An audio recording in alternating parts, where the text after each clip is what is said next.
Assalomu alaykum. Bugungi mavzumiz yana bir xalqimizga qiziqarli dolzarb hamda shu qish sezoni, sovuq sezonlar kelganda, sovuq iqlim kirib kelganda ko'proq uchraydigan, ya'ni shamollash, yallig'lanish hisobiga uchraydigan viruslarni asorati sifatida uchraydigan kasalligimiz bu yuz nervimizni shamollashi.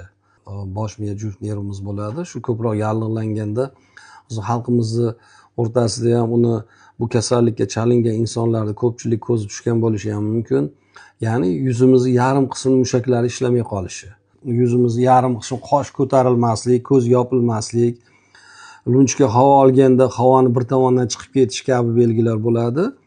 Sababi bu nervga keladigan, mana yuz mushaklarimizga keladigan nerv tolalarimizni o'tkazuvchanligini tezroq buni tiklab, shamollash, yallig'lanishga qarshi qon tomirini kengaytiruvchi turli vitaminlar, o'sha o'zimiz standartda belgilangan muolajalarni tezroq boshlamasak, bu ishlamay 1-2 oy muddat ichida mushaklarni tiklanmasa, endi qariyalarda sal bu muddat ertaroq, yoshlarda 2 oy muddat atrofida mushakni tezroq nerv tolalarining o'tkazuvchanligini tiklanmasa, shu mushaklarimiz kontraktura degan narsa bor, ya'ni mushak qotib qolish belgisi deyiladi.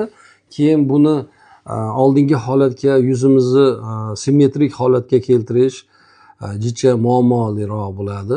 Shuning uchun xalqimizdan iltimos qilardik, mana shunaqa yuz suzilishida keyin o'zgarishlar bo'lsa, lunjdan havo chiqib ketayotgan holatlar yoki shu ko'zdan yosh kelish, mana shunaqa holatlar bo'lsa, albatta mutaxassislarga uchrab, qancha davo muolajalari erta boshlansa, shuncha tiklanish darajasi yuqori bo'ladi. Vaqt o'tgan sari qisman tiklanishlar bo'lishi mumkin yoki umuman mana shu mushaklarni hali aytib o'tganimizdek mushaklar qotib qolishi, ya'ni kontrakturaga uchrab, bir umr mana shunaqa yuz suzilishi, ozgina estetik jihatdan noqulay qolib ketishi ham holatlari ko'p uchraydi. O'shaning uchun xalqimizga iltimos qilardik, albatta mutaxassislarga uchranglar, shunaqa holat kuzatilsa.